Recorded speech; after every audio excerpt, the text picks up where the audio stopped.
سیدہ عائشہ رضی اللہ تعالی عنہا فرماتی ہیں کہ حضور علیہ الصلوۃ والسلام یخصف نعلہ، اپنے جوتے کو پیوند خود لگا لیتے تھے، ویخیط ثوبہ، اور اپنے لباس میں کوئی پھٹن ہوتی تو اس کو خود سی لیتے تھے، اور اپنی ضرورت کے کام، اپنے کام خود کر لیتے تھے، ویحلب شاتہ، اپنی بکری کو خود دھو لیتے تھے اور اس کو خود باندھ دیتے تھے اور اس کے آگے چارہ بھی ڈال دیتے تھے، اور گھر کی خواتین کے ساتھ کام کاج میں بھی ان کی معاونت کروایا کرتے تھے۔ جو کام مردوں کے کرنے کے ہوتے ہیں تو حضور علیہ الصلوۃ والسلام مردانہ شان کے ساتھ وہ کام کرتے اور ازواج کے ساتھ جو ہے وہ ہاتھ بٹاتے۔ ام المومنین فرماتی ہیں گھر ہوتے تو ہمارے ساتھ کام کاج میں حضور ہماری مدد فرماتے، اور جو ہی اذان ہوتی تو حضور جلدی سے مسجد میں تشریف لے جاتے۔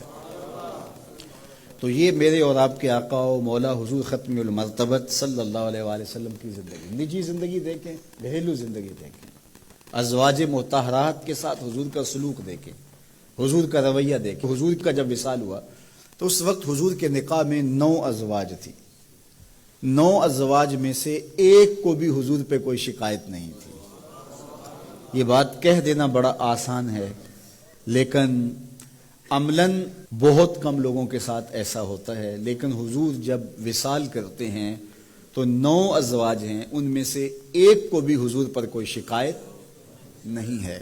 حضور علیہ الصلوۃ والسلام جب گھر آتے تھے تو خواتین کے مزاج کے مطابق ان کی دلجوئی کے لیے حضور گفتگو فرماتے، اور جب باہر جاتے تو جو صفہ کے چبوترے کے اوپر بیٹھ کے حضور کا انتظار کر رہے ہوتے تو ان کے سامنے علمی منہ شگافیاں اور علمی باتیں ان کے سامنے رکھتے، ان کی ضرورت کو پورا کرتے، اور مسجد سے باہر نکلتے تو آگے بچے کھیل رہے ہوتے تو حضور علیہ الصلوۃ والسلام یوں بیٹھ جاتے اور بچوں کو کہتے کہ یوں قطار میں کھڑے ہو جاؤ اور دوڑ کے آ کے میرے سینے لگو، جو سب سے پہلے لگے گا اس کو میں یہ انعام دوں گا۔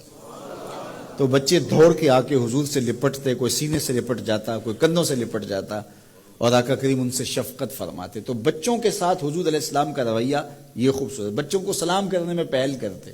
تو یہ میرے حضور کا دیا ہوا نظام ہے۔ یا کلوا مع خادم، حضور نوکر کے ساتھ کھانا کھانے بیٹھ جاتے تھے۔ حضور علیہ الصلوۃ والسلام لوگوں کا جوتا بھی لے لیتے تھے۔ یہ حضور کا خوبصورت رویہ۔ تو یہ تھا حضور کی سیرت کا وہ جمال اور حضور کی سیرت کا وہ رنگ۔ آپ اپنے ساتھیوں کو ترجیح دیں، پہلے ان کو پیش کریں اور ان کے ساتھ بیٹھ کے کھائیں، ان کا جوتا لیں۔ مومن کے جوتے میں شفا رکھی گئی ہے۔ تو یہ مسئلہ اوروں کے لیے نہیں ہے کہ پیر صاحب کے جوتے میں شفا ہے، مرید صاحب کے جوتے میں بھی شفا ہے۔